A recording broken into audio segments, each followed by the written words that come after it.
The inspiration for the play was I've been following WikiLeaks for a couple of years, and they'd been releasing just like documents or like leaks from different governments. Then they released the collateral murder video, which was released by Chelsea, then called Bradley at the time. And that was the first time that I really understood what WikiLeaks was about and what they were trying to do, because it was sort of exposing sort of government-sponsored murder, really. Hey, Manny.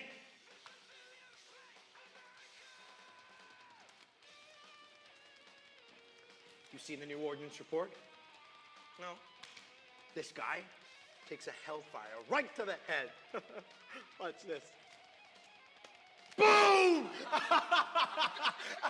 So I followed WikiLeaks more after that, and then WikiLeaks had never had any whistleblowers ever arrested or charged, because they had a very clever system for leaking, where they had this anonymous Dropbox, where if you put something in the Dropbox, WikiLeaks didn't know who would put it in there. So when Chelsea was arrested, she was the first ever WikiLeaks leaker that had been caught, which was extraordinary. So I followed Chelsea's story through the press, and then at some point during the reporting of her story, it was revealed that she'd spent her teenage years in Wales.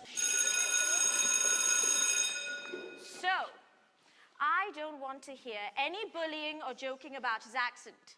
He can play for Wales, so he has as much right to be here as any of you. At the time, I was under commission to National Theatre Wales with a different play, and I had a meeting with John, and it was a couple of weeks before the other play was about to be announced, and I just asked him, I said, did you realise that Chelsea was brought up in Wales? And he said no, and I said, well, we've got a Welsh person in the middle of this international storm, because it was front page news everywhere, all the time, and I said, has anybody pitched you this story? And he said no, and I said, well, I think I should probably do it then. The first draft of the play, Bradley, I refer to the character in the play as Bradley. Bradley wasn't even in the play. It was all about friends that went to school with Bradley. It just didn't work, really. We did an R&D, which is a research and development week, with actors and John, and we sort of got the play on its feet and sort of read it, and it just didn't work, you know. And you know, it was a sort of confronting experience where I sort of realised that I was not being brave enough, and I had to put myself into Chelsea's shoes and trying to imagine what it felt like. Bradley Manning is going to die in jail. Bradley Manning is not going to get a fair trial. Bradley Manning is a human rights issue. Bradley Manning is being held in inhumane conditions. Bradley Manning is an intelligence analyst. Bradley Manning should not have enlisted.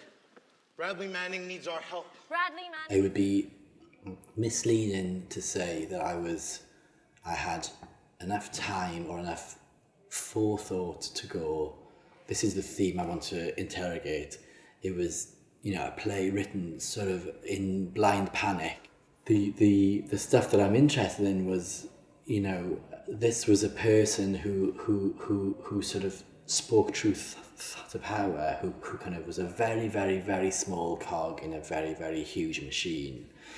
And she identified that, you know, this machine was sort of doing wrong things, sort of committing murder, committing torture, and then lying about it.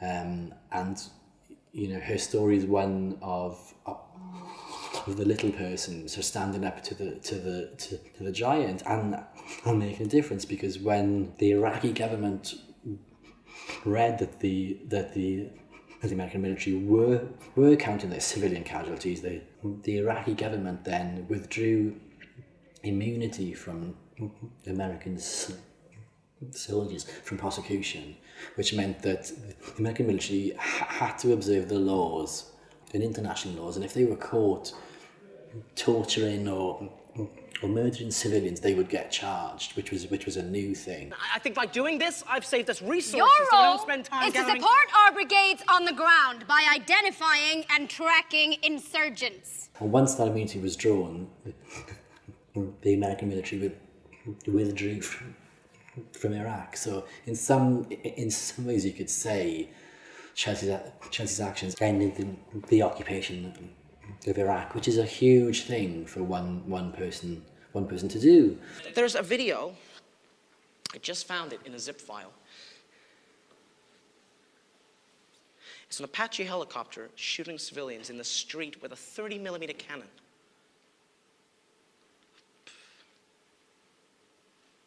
And I can't stop watching it. I think the play is relevant today. I kind of hope it'll always be relevant, because it is a story of how somebody with no social capital, economic capital, no political capital could change the world. And she changed the world by one thing, which was that she revealed the truth. Look, this is the literature the IFP retrieved. I had it translated. You can take a look at it for yourself, sir. It's not anti-American. They're accusing the Iraqi government of corruption. They're accusing the Iraqi government of stealing aid. Who authorized this wasting our translation? time on them, sir. They're not Who inside. authorized this translation? If I were to write the play again tomorrow, would I do anything differently? I don't think I would change that much, actually, because I think it was about capturing those like key decisions in Chelsea's life. Hey, Manny. I sent you the video of the hellfire taking a guy's head off. Great. Boom! So I've always loved writing a play and kind of working with directors. And I've worked with some wonderful directors, John being one of them. But I'm sort of quite kind of disciplined in that I try really, really hard not to imagine what the play looks like on stage, because I have sort of so much kind of bandwidth of imagination when it comes to staging. The directors have like that much bandwidth, So to get like fixated on like what it looks like within that space, it is doing your play a disservice. So I think it's a really it's an important part of the process to kind of write the play exactly like that you want to write, and then hand it over, and then go, now it's yours, and you work out what it is, because it'll always be something much more interesting, much more rich. The more minds on a story, telling a story, the better the story will be.